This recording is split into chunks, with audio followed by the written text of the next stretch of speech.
Vocês estão ouvindo a gente? Joaquim, fica à vontade para você e a Jane cantar e também você já pode pregar. Então tá bom. Pode cantar primeiro.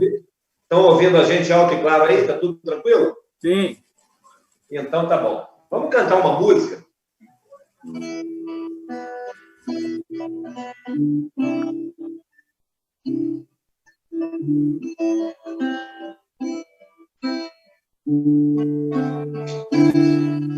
A ti, minha amor, tanto amor e não sou ao Deus do meu coração, minha adoração e o meu louvor.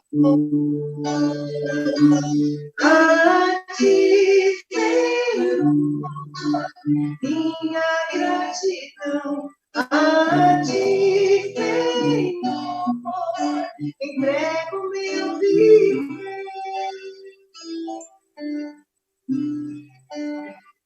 Pois tu és digno, santo, vida, pois tu és digno, santo,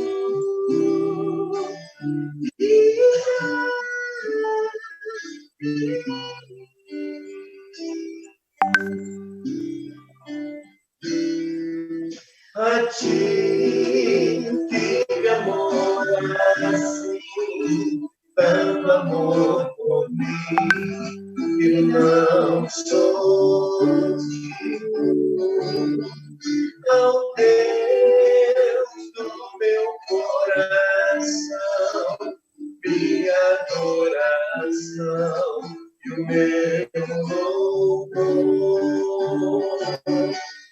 A ti, Senhor, minha gratidão. A ti, Senhor, entrego meu viver.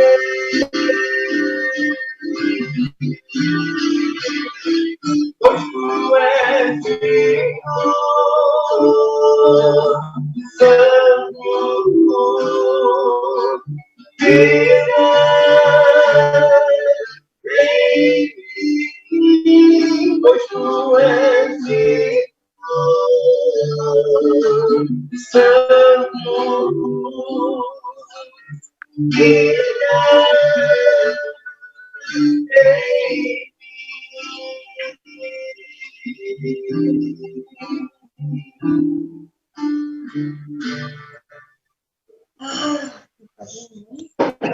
Pessoal, boa noite para vocês. Tá?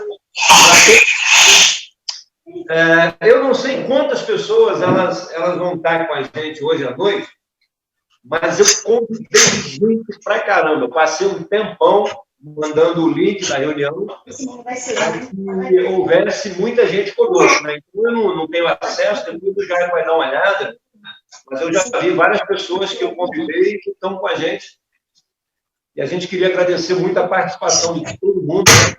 O desejo do nosso coração, logicamente, era estar todo mundo junto, cantando e fazendo um culto bem à vontade. Mas em breve, né? Em breve, muito em breve, a gente vai poder fazer um montão de culto de ação de graça.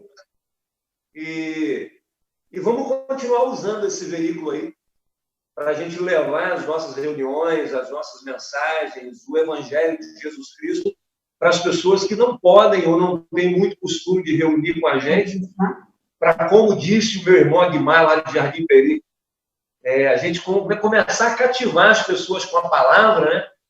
E as pessoas sentirem o desejo de estarem no meio da gente, como uma pessoa falou com o Aguimar um dia desse. Assim que acabar, eu quero ir lá, que eu quero estar no meio de vocês, eu quero participar disso, mas eu quero estar lá para poder ver.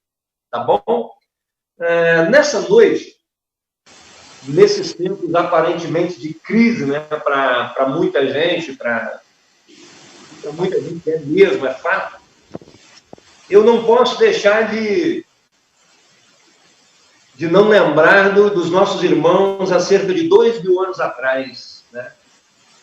Quando o Senhor Jesus, numa noite como essa, numa noite de sábado, embora a gente saiba que não é na nossa data, no calendário brasileiro, né? Mas numa noite como essa, e essa é a data que a gente lembra, os discípulos de Jesus estavam em casa, eles estavam trancados em casa, eles estavam com medo, e o pior de tudo, a esperança no coração deles do amanhã havia se perdido, havia se rompido. Porque a mensagem do Deus Todo-Poderoso, do Jesus que ressuscitava mortos, que dava visão a cegos, que era tão poderoso e que na ótica deles tinha vindo para estabelecer o seu reino, havia sido morto numa cruz, e eles então estavam totalmente sem esperança.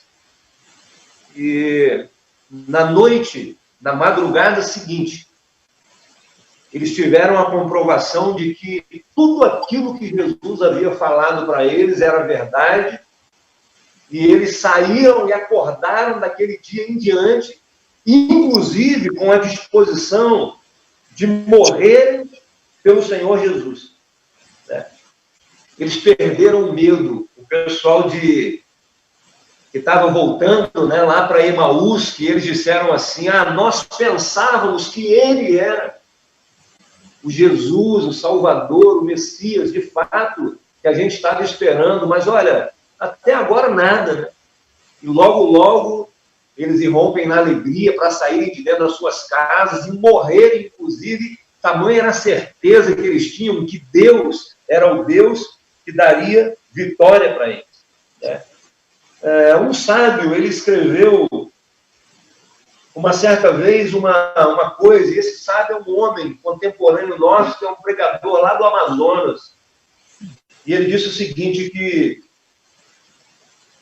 Deus, ele é um Deus que ele é muito familiar aos nossos ouvidos, mas ele está oculto nas nossas experiências. Muitos de nós não temos essa certeza que Deus está no controle absoluto de todas as coisas e que nós, de fato, somos mais do que vencedores e que tudo isso vai passar. Né? Tudo isso vai passar. Logo, logo, esse Deus que está cuidando da gente, ele vai dar dias para a gente, que vai talvez ser diferente de todos os dias que a gente teve até hoje, porque a gente vai acordar. E eu creio, nós vamos falar nisso nessa noite, que é isso que está acontecendo com a gente. E nessa noite em especial, eu já recebi uma crítica, para vocês terem uma ideia, por causa de contar muita história enquanto eu estou pregando. Já fui criticado por isso, severamente por uma pessoa. Não, você conta muita história. Né? Então, nessa noite, talvez eu receba uma nova crítica. E a nova crítica, talvez ela vá residir no fato de que eu separei vários textos bíblicos. E eu quero ler com vocês vários textos bíblicos. Né? Porque eu queria trabalhar sobre os paralelos entre as histórias antigas, as histórias passadas e o contexto atual do mundo. Aquilo que nós estamos vivendo exatamente nessa noite de sábado, do dia 11 de abril. Né? E eu queria montar esse paralelo entre esses dois mundos, o mundo passado e o mundo que nós estamos vivendo hoje. Né? E eu começo me lembrando da citação de Paulo lá em Atenas, lá em Atos 17, no versículo 18, quando ele cita os epicureus e os estoicos. Eu queria separar uma frase que, se não é de Epicuro, pelo menos foi creditada a ele. Quando Epicuro ele disse o seguinte: ou Deus quer abolir o mal e não pode, ou ele pode, mas não quer. Se ele quer, mas não pode, ele é impotente. Se ele pode e não quer, ele é cruel. Mas se Deus tanto pode quanto quer abolir o mal, como pode haver maldade, doença e tanta coisa ruim no mundo, como, por exemplo, o momento que a gente está vivendo agora? Como que isso pode? existir, né? E essas perguntas, elas têm sido feitas há milhares, né, de anos, há centenas de anos e tal. E os homens, eles questionam Deus o tempo inteiro, mas ninguém, quase ninguém, principalmente os sábios, os céticos, os ateus, os poderosos, ninguém é capaz de olhar para o livro de Gênesis e ver que não foi isso que Jesus criou, que Deus criou. Que Jesus criou, não foi isso. Porque no princípio era o verbo estava com Deus e o verbo era Deus e tudo foi feito por meio dele. Jesus também estava na criação. Ele é o autor também do mundo. E as pessoas não olham que não foi Deus quem fez assim, fomos nós que fizemos dessa forma. Nós queremos o livre-arbítrio e nós decidimos isso em Adão, né? Então nós questionamos Deus, mas nós queremos o livre-arbítrio, nós queremos decidir do nosso jeito. E aí eu me lembro de uma frase, de um dia de uma pregação do Paul Washer, quando ele disse assim, o evangelho não é salvação para todos, mas é salvação apenas para aqueles que creem. Para os que não creem, o evangelho é uma sentença de morte. Essas pessoas que questionam Deus, né?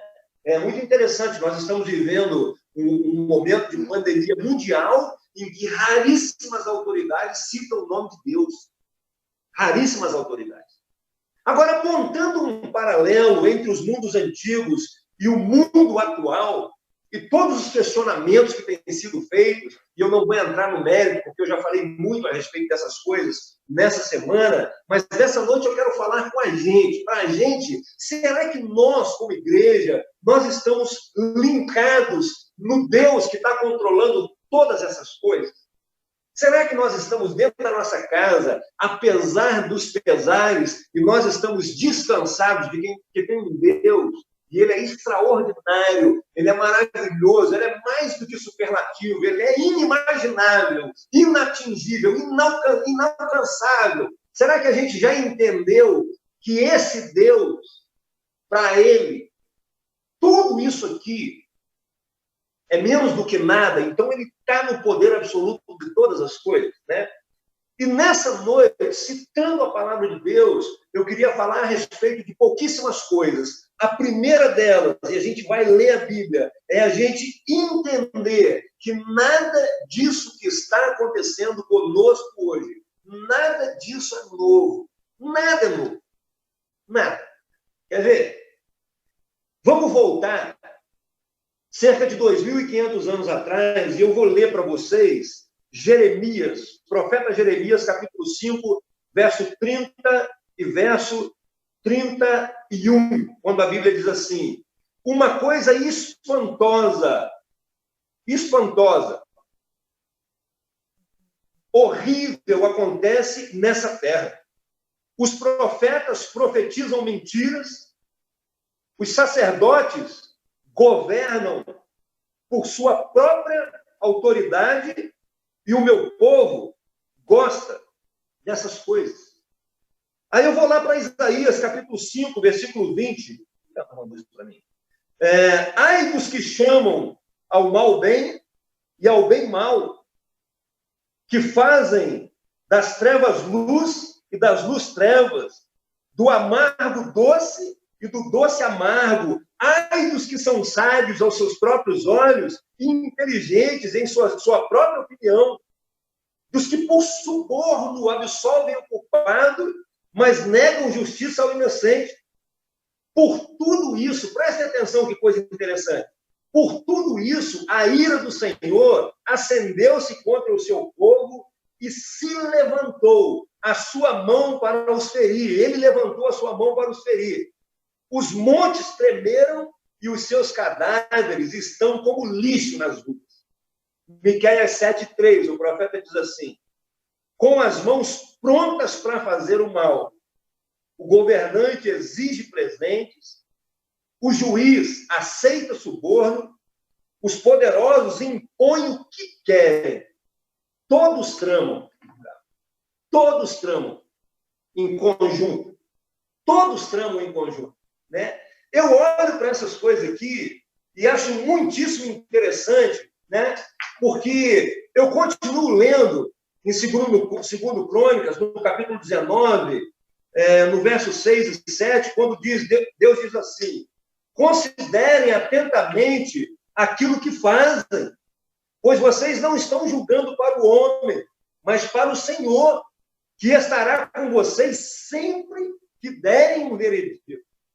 Agora, que o temor do Senhor esteja sobre vocês. Julguem com cuidado, pois o Senhor, o nosso Deus, olha só isso aqui, gente. O Senhor, o nosso Deus, não tolera nem injustiça, nem parcialidade e nem suborno. Sabe o que eu acho interessante, mas muitíssimo interessante? É que quando eu leio isso aqui, a impressão que eu tenho é que isso aqui, cara, ele foi escrito ontem. E que Deus ele falou assim, ó, eu vou dar para vocês uma luz de como o mundo de vocês no ano 2020 está, como o Brasil vai estar. E ele diz, rapaz, ele fala num texto há 2.500 anos atrás, em que o povo dele, você olha o povo dele, e você vê o que está acontecendo aqui, a gente olha e fala assim, cara, não é novo, é uma situação muito parecida com a situação que aconteceu naquela época. E você olha, você vai um pouquinho para cá, 2.000 anos atrás, chega o Senhor Jesus na terra. Essa nação que desobedece, que vive contra os mandamentos do Senhor, questionando quem é Deus, essa nação que vira as costas para Deus, vira as costas. Quando Jesus vem, ela é cativa da nação de Roma, do Império Romano, sofrendo abusos, pagando 3 tipos de tributos diferentes, sofrendo, sendo traído, inclusive, pelas pessoas da sua própria nação, como Zaqueu, como Levi, que cobra impostos dele mesmo. Por quê? Por causa daquilo que eles fizeram com a lei do Senhor. E Jesus chega para eles e diz para eles assim, olha, a palavra é boa, ela é excelente. Quando Moisés deu a lei, ele quis proteger vocês. Quando Deus deu para vocês a lei, ele quis proteger vocês. E aí, vocês pegaram a lei e vocês escreveram o Talmud, um acréscimo na lei, e criou-se 1000 interpretações diferentes, e vocês fazem aquilo que vocês querem com a lei. E Jesus, ele fala assim, olha, a lei de Deus é boa, ela é perfeita, mas o que vocês fizeram com o mundo virou um lixo. O mundo virou um lixo. Por causa de vocês. E você encontra a nação de Israel sofrendo, como nós estamos sofrendo hoje, como o mundo está sofrendo hoje. Né? A segunda coisa que eu vejo nesse texto aqui, nesses textos da palavra de Deus, que é muito interessante, é que eu entendo, lendo a palavra de Deus, quem é que está no controle, quem é que está levando isso com a mão dele, perfeitamente conduzindo a história exatamente para onde ele quer, tendo o comando de todas as coisas. E eu começo a ler de novo a Bíblia, eu volto para Jeremias no capítulo 5 e o verso 15, quando a Bíblia diz assim, ó comunidade de Israel, declara o Senhor, estou trazendo de longe uma nação para atacá-la. Uma nação muito antiga, invencível. Olha só, Deus falando que tem uma nação invencível. Vê se para Deus tem alguma nação invencível. Uma nação cuja língua você não conhece e cuja fala você não entende. Eu estou trazendo.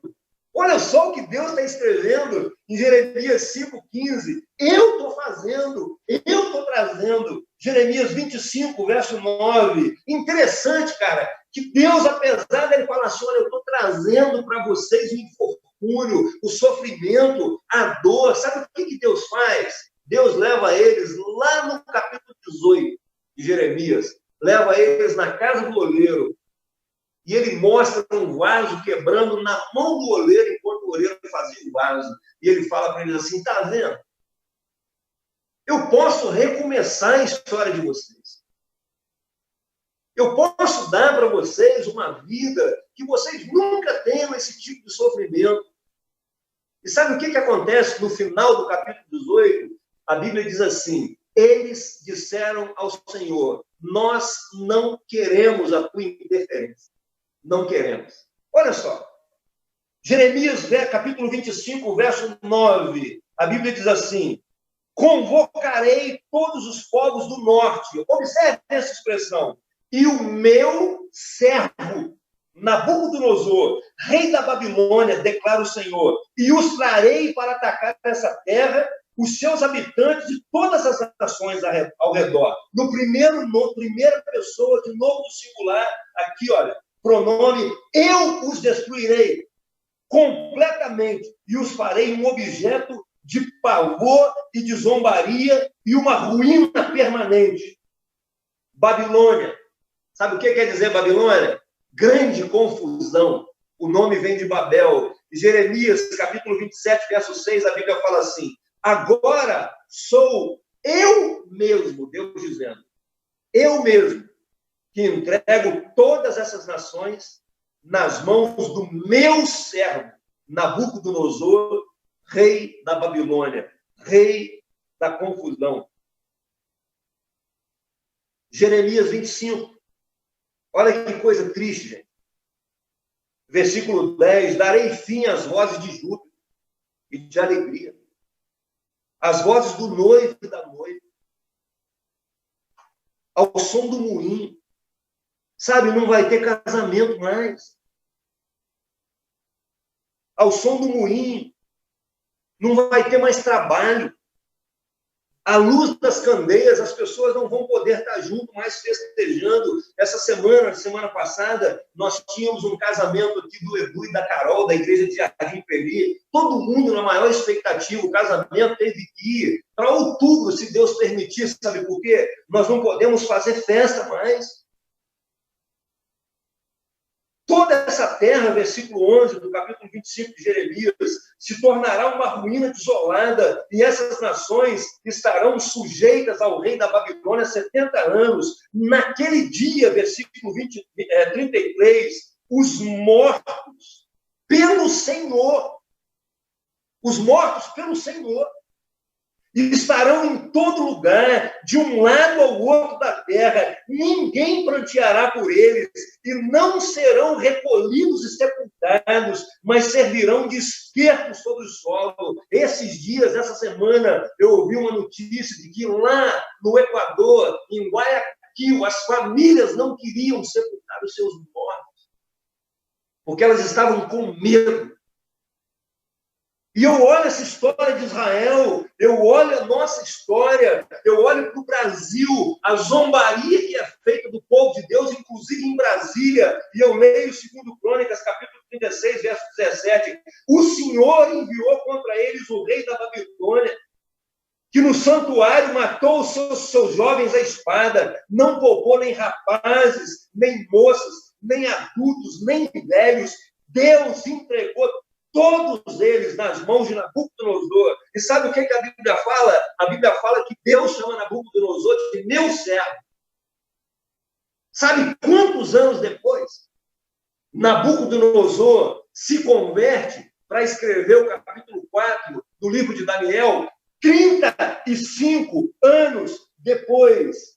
Mas Deus diz assim: Nabucodonosor, o meu servo. Irmãos, sabe o que isso aqui significa? O que significa Deus falar isso? É Deus dizendo assim: gente, acordem, eu estou no controle de todas as coisas, eu nunca perdi. E sabe o que me causa espanto? É não ver as nações, os poderosos, raríssimos homens. Eles são capazes de olhar para Deus e se humilhar. Gente, a gente olha para a história e você vê o rei da cidade de Nínive, uma cidade pecadora, no dia em que aquele homem se arrependeu e a nação se arrependeu com ele. Deus queria destruir a nação, Deus se arrepende. Deus volta atrás e Deus dá salvação para todos eles. E nós não conseguimos ver que é Deus que está no controle dessas coisas. Terceiro lugar, a Bíblia e a história paralela dos mundos diz isso. A Bíblia é repleta de exemplos para nós da insatisfação de Deus e dos seus limites. A Bíblia é repleta dessas histórias. E sabe o pior? O homem sabe disso. Sabe disso. A pregação mais ouvida de todos os tempos, depois do Sermão do Monte, é uma pregação que foi dada por um pregador chamado Jonathan Edwards. E o título dela era Pecadores nas mãos de um Deus irado. Nunca houve uma mensagem mais ouvida do que essa. Nunca houve. As pessoas, elas entenderam que sem Jesus, sem a salvação, sem Deus, que é o condutor da história e o autor de todas as coisas, sem Deus, elas iriam para o inferno. E a história diz que no dia que essa pregação foi proferida, as pessoas se agarravam aos pilares do templo. E elas queriam Jesus para a vida delas. As pessoas sabem disso. Eu abro a Bíblia e eu vejo os limites de Deus em todo o tempo, e todas as pessoas sabem disso. Segundo Crônicas, capítulo 36, verso 15, a Bíblia diz assim: o Senhor, o Deus dos teus antepassados, advertiu várias vezes por meio dos seus mensageiros, pois ele tinha compaixão do seu povo e do lugar da sua habitação. Mas eles zombaram dos mensageiros de Deus, desprezaram as palavras deles e expuseram eles ao ridículo, até que a ira do Senhor se levantou contra o seu povo e já não houve mais nenhum remédio. E sabe o que acontece aqui em 2 Crônicas? Jeremias estava lá. Ou seja, tinha gente de Deus lá. Eu olho para isso e eu começo a ver o tempo antigo e eu falo assim, cara, qual é a diferença de hoje? Bem, eu volto 2000 anos atrás e eu vejo Jesus falando dos dias de hoje.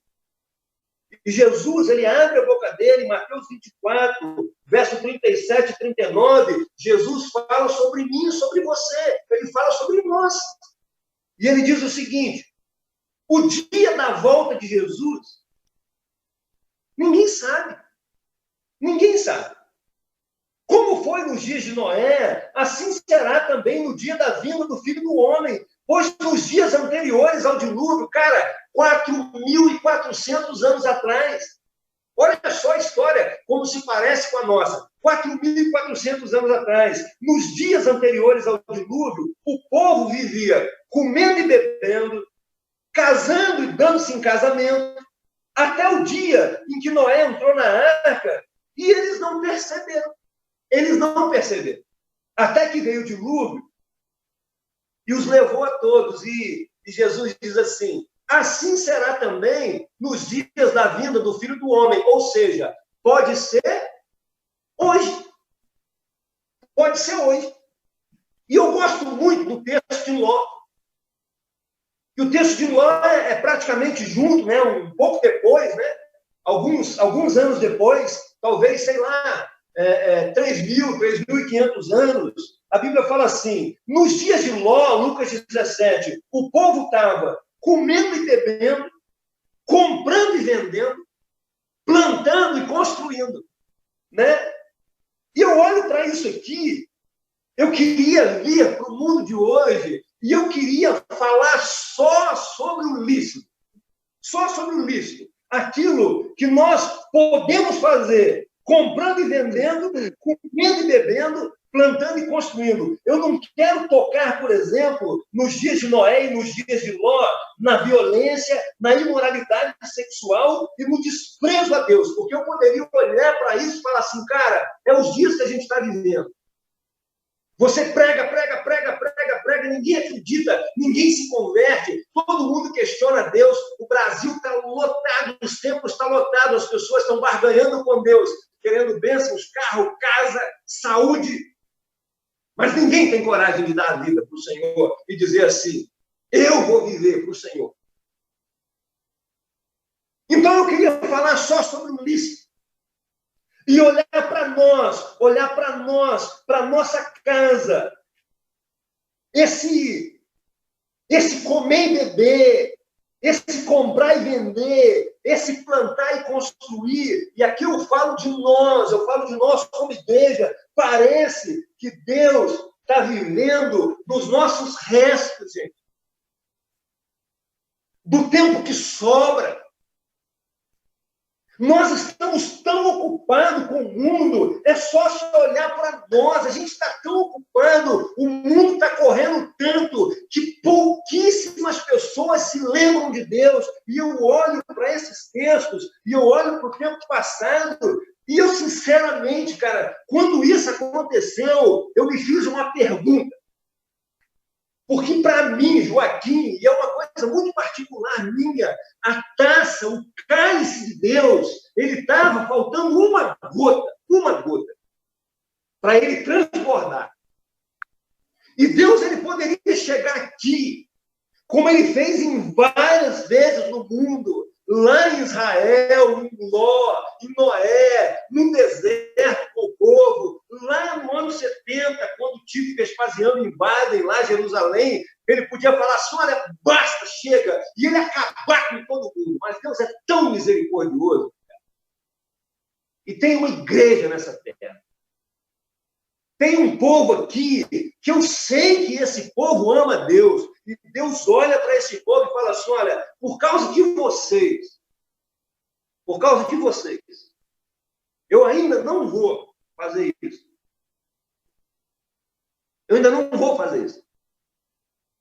Mas eu olho para essa história e eu olho para Deus fazer o que Ele está fazendo na terra hoje, nos dias que a gente está vivendo, e eu queria falar para você como igreja, ou como pessoa que gosta da igreja. Eu olho e falo assim, mano, se liga, velho.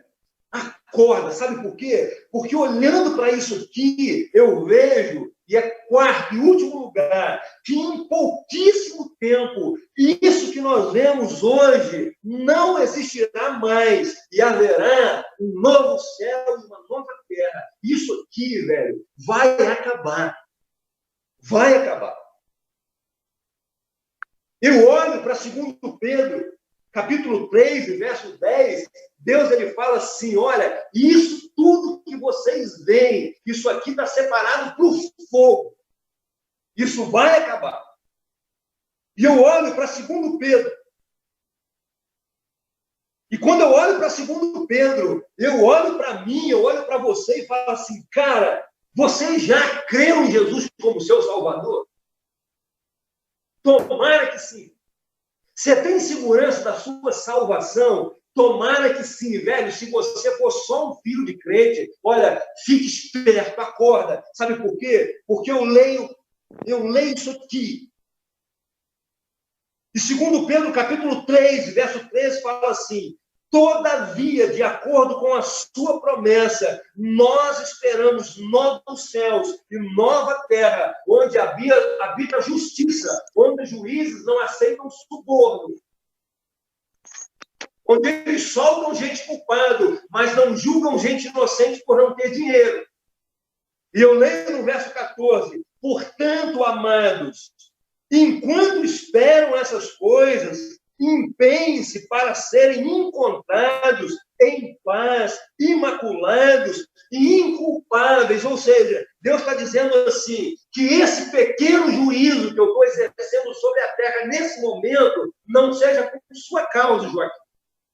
Pelo tipo de vida que você está vivendo. Que não seja por sua culpa. E a Bíblia continua ainda, versículo 17 de 2 Pedro 3. Portanto, amados, sabendo disso, Guardem-se para que não sejam levados pelo erro dos que não têm princípios morais, nem percam a sua firmeza e caiam. Sabe o que eu olho aqui? Eu olho que nesse novo reino de Jesus, nesse novo reino que Deus criou para nós vivermos, não vai entrar gente comum, só vai entrar gente muito diferente. Sabe, gente que é pecador como eu e você, mas que o pecado machuca. Gente que lá atrás fez uma troca e disse assim: Senhor, eu sei que vai custar caro, mas eu vou abrir mão de muita coisa, sabe por quê? Porque eu quero dar minha vida para o Senhor, e eu sei que vai me custar caro. Eu sei que eu não vou poder ser mais como eu era, eu sei que eu não vou poder fazer mais muita coisa que eu fazia, mas, Senhor, eu troco com o Senhor, sabe por quê? Porque eu sei que o Senhor sempre teve o comando de tudo e que o Senhor há de conduzir essa história até esse dia aqui, de um novo reino. E a Bíblia continua dizendo, ela fala como vai ser esse novo reino. E lá em Apocalipse, no capítulo 21, no verso 1, a Bíblia fala assim: então vi novos céus e nova terra. Pois o primeiro céu e a primeira terra tinham passado e o mar já não existia. Versículo 5, aquele que estava sentado no trono disse: estou fazendo novas todas as coisas. E acrescentou: escreve isso. Quando ele diz assim, escreve isso, ele está falando assim, ó, isso é para vocês nunca esquecerem que o que eu estou falando aqui vai se cumprir. E ele diz assim: pois essas palavras são verdadeiras e dignas de confiança. Versículo 22. Eu não vi templo algum na cidade, pois o Senhor, Deus Todo-Poderoso, e o Cordeiro são o seu templo. A cidade não precisa de sol, nem de lua para brilharem sobre ela, pois a glória de Deus a iluminará. As nações andarão em sua luz, e os reis da terra lhe trarão a sua glória. Suas portas jamais se fecharão. Ali não haverá noite. A glória e a honra das nações lhe serão trazidas. Nela jamais entrarão algo impuro, nem ninguém que pratique o que é vergonhoso ou enganoso, mas unicamente aqueles cujos nomes estão escritos no livro da vida do Cordeiro. Quem creu em Jesus e entregou a sua vida para Ele. E eu queria dizer, nós vamos terminar já, que Deus, Ele nunca deixou de cumprir as suas promessas. Nunca deixou. A história do mundo, de lá de trás, é igual a nossa. É só você olhar para o livro de Juízes. 300 e poucos anos, quando eles se rendiam ao Senhor, Deus dava para eles alegria, dança, prosperidade, saúde, riqueza. Quando eles caíam, era doença, era peste, era morte, era necessidade.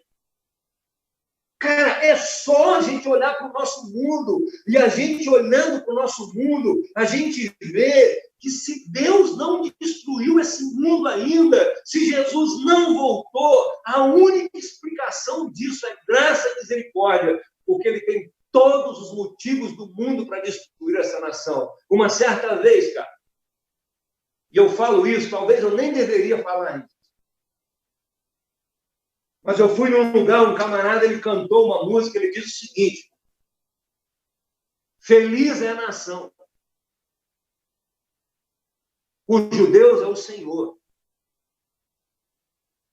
e não uma senhora. Sabe, eu fico olhando para a minha nação, cara. Nós trocamos Deus por um monte de coisa, sabe?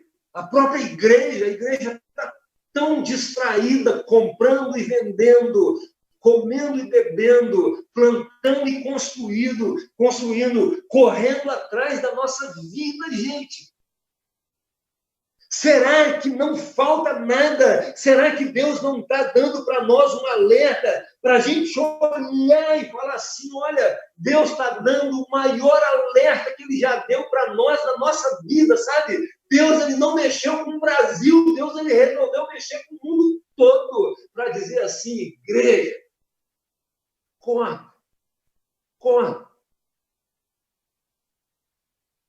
E eu olhando para mim, cara, para mim, eu fico pensando, será que Deus ele não está fazendo isso por minha causa? Será que eu não sou responsável por isso? Porque eu gostei tanto da minha casa, eu me acostumei tanto com isso aqui é tão aconchegante, que eu parei de sonhar com o céu, eu parei de ver, cara, que não é aqui, que a história está convergindo para esse reino maravilhoso que o Senhor, Ele chama de céu, que é para lá que Ele está conduzindo todas as coisas, para um reino de justiça. Mas sabe, se o mundo está na contramão de Deus, a igreja também há muito tempo atrás está adormecida e deixou de fazer e desempenhar o seu papel. E eu olho para essa história. E eu queria terminar dizendo o seguinte, cara. Na África, 700 crianças quase morrem por dia na República do Congo. Na África inteira, são milhares e milhares de pessoas. No Brasil, morrem milhares de pessoas por ano por inanição, por falta de nutrição. São 111 mortos por dia no trânsito do Brasil. Milhões de pessoas morrendo de câncer todos os dias. Milhões de pessoas morrendo no mundo inteiro, nos hospitais, por falta de atendimento, por falta de leitos, por falta de ter médico, sabe? Não é agora, na época de coronavírus, não. Entra no hospital São Lucas, lá em Vitória, vem nos hospitais aqui de São Paulo, não tem leite para doente, não tem médico para atender, não tem remédio, as pessoas estão amontoadas no corredor. Não é só agora, não, gente. E Deus está apontando há décadas para a gente, dizendo assim, pessoal, não é aí. Não é nessa terra. Mesmo se vocês estiverem bem, mesmo se a casa de vocês estiver bacana, eu queria que vocês olhassem que não é aqui. E eu me lembro de uma historinha, eu queria terminar com ela. É uma historinha simples pra caramba. Porque às vezes a gente acha que para a gente está tudo bem, né? E eu me lembro de uma historinha que certamente o César e muitos outros pregadores, Jair, que está aí, certamente já ouviram contar essa historinha de um dia da escola dominical, quando a professora ela falou sobre o inferno e ela perguntou assim, vocês sabem onde é o inferno? E aí um garotinho falou assim, eu sei, professora, é lá em casa. Porque a casa dele parecia um inferno. E baseado nessa história de professoras de escola dominical, eu me lembro de uma história de uma professora chamada Tia Joy, uma professora de escola dominical americana, e ela estava dando aula, e ela tinha uma aluna, uma menininha, que se chamava Bárbara. E ela conta que a Bárbara, durante um ano, a Bárbara ela não falou uma palavra. Em todas as aulas de escola dominical, a Bárbara nunca falava uma palavra. As crianças brincavam. A Bárbara nunca brincava. As crianças interagiam. A Bárbara nunca interagiu. Nunca falou uma palavra. Mas um dia, a tia Joy, ela contou uma história bíblica falando sobre o céu e sobre as maravilhas que Deus vai trazer com ele para as pessoas que creram em Jesus como Salvador. Como o céu será maravilhoso, como no céu não vai ter mais doenças, não vai ter mais maldade, não vai ter mais sofrimento, não vai ter mais pobreza. E quando a tia Joy estava acabando de dar a escola dominical, e ela olhou a menininha, essa menininha que nunca tinha falado uma palavra, essa garotinha chamada Bárbara, ela estava com a mãozinha levantada. E a Joy perguntou para ele assim: minha filha, você quer falar? E ela falou: eu quero, tia. E ela perguntou assim para a tia Joy: tia Joy, o céu é para meninas como eu? O céu é para meninas como eu? E a tia Joy disse para ela assim: sim, filha. O céu é para meninas como você. Sabe, gente? O céu é para pessoas que querem estar lá.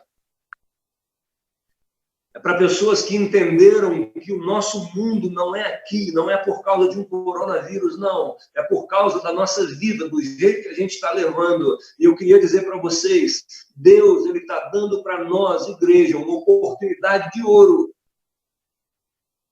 para parar de sonhar com essa terra e começar a sonhar com o céu e dizer para as pessoas que Jesus Cristo, Ele é Salvador e que elas precisam dele. Eu olho para a história e para tudo isso que a gente vê hoje, e eu vejo que a história do mundo, ela nunca foi diferente. E que Deus, Ele sempre teve um limite. E quando eu olho para o mundo hoje, eu vejo que o limite de Deus, ele está na última gota do seu cálice. Então, em nome de Jesus, se a gente precisa mudar de vida e tomar uma decisão e ser uma igreja muito mais relevante do que a gente tem sido, que a gente age dessa forma, gente.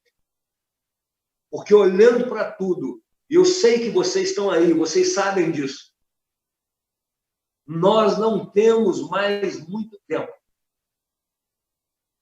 Então, a gente tem que aproveitar o tempo que a gente tem e fazer aquilo que Deus mandou a gente fazer, que é anunciar esse evangelho, que não é a salvação para todos, não, gente. Para aqueles que não creem, é uma sentença de morte. Mas elas também têm que ouvir dessa mensagem. Então, que Deus abençoe vocês, que Deus abençoe vocês como igreja, aí no bairro Genebra, em BH, em todos os lugares que vocês estão ouvindo a gente. E saibam, Deus, o nosso Deus, Ele está no controle de todas as coisas. E é Ele que está guardando a gente e conduzindo a história do jeito que Ele quer, para dizer para nós assim: olha, acordem, acordem, porque eu estou falando com vocês. Que Deus nos abençoe. Amém.